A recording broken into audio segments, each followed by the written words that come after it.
بسم اللہ الرحمن الرحیم۔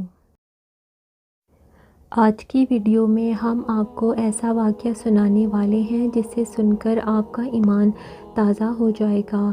ایک دفعہ ایک شخص نے حج کا ارادہ کیا، جس کے لیے اس شخص نے محنت مزدوری کر کے حج کے لیے رقم جمع کی۔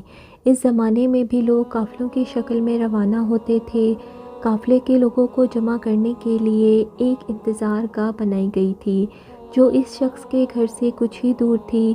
روانہ ہوتے ہوئے وہ شخص گھر والوں سے ملتے ہوئے روانہ ہونے لگا۔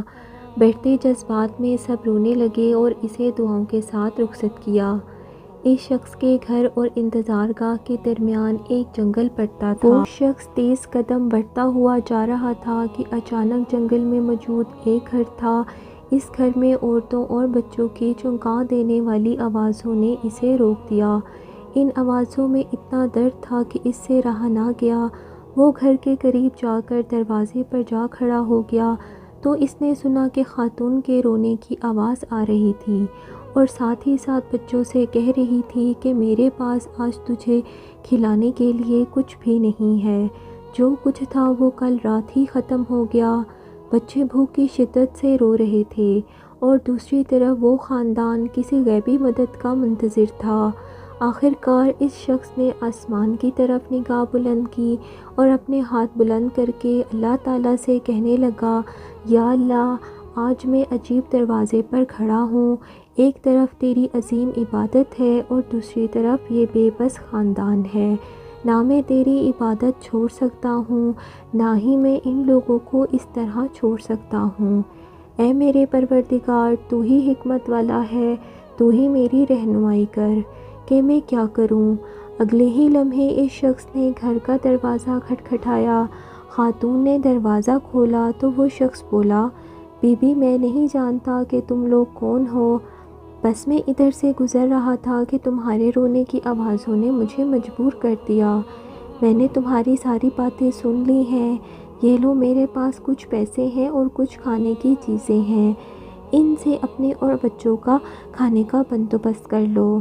وہ خاتون اپنے جذبات پر قابو نہ رکھ سکی اور روتے ہوئے بولی، اے اجنبی، پچھلے دنوں میرے شوہر کا انتقال ہو گیا تھا، تبھی سے ہم پر مصیبتوں کے پہاڑ ٹوٹ پڑے ہیں۔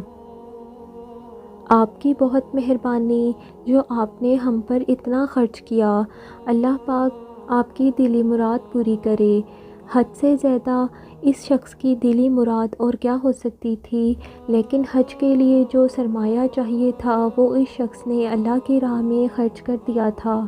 وہ شخص نہ تو گھر واپس جا سکتا تھا کہ گھر والے کیا سوچیں گے کہ حج کیے بغیر واپس آ گیا ہے، چنانچہ وہ شخص جنگل میں چھپ کر بیٹھ گیا اور حج کے دنوں کے گزرنے کا انتظار کرنے لگا۔ کچھ دنوں کے بعد جب حج کے دن گزر گئے اور قافلے کے لوگ جنگل کے راستے اپنے گھروں کو جانے لگے تو وہ شخص بھی چھپ کر اس قافلے میں شامل ہو گیا۔ تبھی ایک شخص مخاطب ہو کر اس سے کہنے لگا، جناب، حج مبارک ہو، میں نے آپ کو فلاں جگہ آب زمزم پیتے دیکھا تھا۔ کچھ دیر بعد ایک اور شخص بولا، میں نے آپ کو طواف کرتے ہوئے دیکھا تھا۔ اور ایک شخص بولا کہ میں نے آپ کو شیطان کو کنکریاں مارتے ہوئے دیکھا تھا۔ غرض یہ کہ ہر ایک حاجی اس کی موجودگی کی اطلاع دینے لگا۔